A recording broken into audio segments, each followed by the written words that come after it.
پر میرا اتفاق ہوا فقہ جعفریہ کی مسجد میں نماز جمعہ ادا کرنے کا.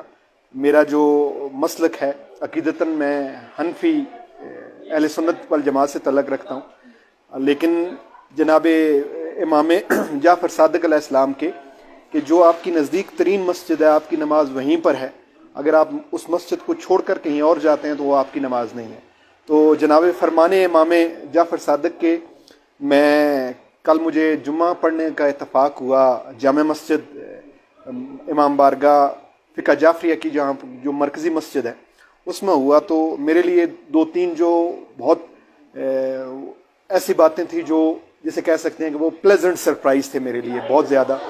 پہلی ایک بات یہ تھی کہ مجھے جمعہ پڑھنے جب میں گیا تو مجھے لگا کہ شاید ہی کوئی اسکردو کا ایسا بالغ صاحب عقل اور جس پر نماز واجب ہے, شاید وہ ایسا کوئی بندہ ہو جو اس اجتماع میں نہ شامل ہوا ہو. ماشاءاللہ اتنا کثیر اجتماع جمعے کا, اور وہ میں نے وٹنس نہیں کیا اپنی پوری لائف میں. میں پاکستان پورا گھوما ہوں, پاکستان سے باہر رہا ہوں.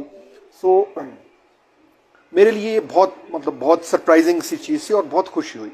دوسری بات یہ ہے کہ اتنے بڑے اجتماع میں ہاتھ باندھ کر باجماعت نماز ادا کی, میں ہاتھ باندھ کر نماز پڑھ رہا تھا, اور باقی جو میرے اہل تشیع دوست تھے وہ ہاتھ کھول کر نماز پڑھ رہے تھے. تو مجھے کہیں بھی ایسا نہیں لگا, کہیں سے بھی ایسی وائبز نہیں آئیں کہ یار میں ان میں عجیب لگ رہا ہوں یا یہ میری وہ جو ہے وہ عجیب نظروں سے دیکھ رہے ہیں. جس طریقے سے اتحاد بین المسلمین کا مظاہرہ میں نے یہاں اسکردو میں دیکھا, وہ قابل ستائش تھا میرے لیے. شاید یہ پریکٹس اور جگہوں پر اگر ہوتی بھی ہیں تو اس انٹینسٹی سے نہیں ہوتی جتنی اسکردو میں ہوتی ہیں. تو میرے لیے بہت زیادہ خوشی کی بات یہ تھی کہ ایک تو نمازی ماشاءاللہ بہت زیادہ ہر عمر, ہر طبقہ, ہر شعبے کے لوگ جو ہے وہ نمازی تھے. آپ 3 پیس میں تھے, شلوار قمیض میں تھے, مقامی تھے, اور ہر طبقے کے لوگ نماز میں جمعے میں شامل ہوئے تھے. اور دوسرا یہ ہے کہ جس طریقے سے انہوں نے وسیع القلب وہ لوگ ہیں جو میں نے آبزرو کیا, وہ بہت قابل ستائش ہے. اور یہ جو اسکردو کی جو اگزامپل ہے اتحاد بین المسلمین کی, انٹرفیتھ ہارمنی کی, بین المذاہب ہمانگی اور رواداری کی جو مثال ہے, اس کو پورے پاکستان کو نہ صرف سیکھنا چاہیے, یہاں سے لینا چاہیے, بلکہ اس پر عمل درآمد کرنا چاہیے. اگر آپ نے واقعی بین المذاہب ہمانگی کو فروغ دینا ہے تو آپ اسکردو آئیں. یہاں پر آپ کسی بھی مساجد, کسی فقہ کی مسجد میں جائیں, کہیں بھی آپ جائیں, آپ کو بین المسالک اور بین المذاہب ہمانگی آپ پر بہت زیادہ ملے گی, اور اس پریکٹس کو پورے پاکستان میں فروغ دینے کی ضرورت ہے.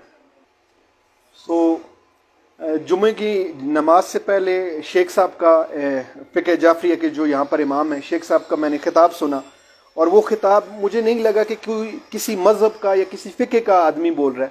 مجھے لگا کہ وہ جو سوشل ایشوز ہیں, جو جس کی ہمیں ضرورت ہے, وہ پردے پر بات کر رہے تھے, وہ سوشل نارمز پر بات کر رہے تھے, اور اس طریقے سے بات کر رہے تھے کہ جو مجھے کہیں سے بھی وہ فقہی وائبز نہیں آئیں کہ یہ کسی ایک فقہ کو مخاطب کر کے کہہ رہے تھے. وہ عالم اسلام کی بات کر رہے تھے, وہ اوورال جو اسلام اور مسلمانوں کو درپیش مسائل ہیں ان کی بات کر رہے تھے.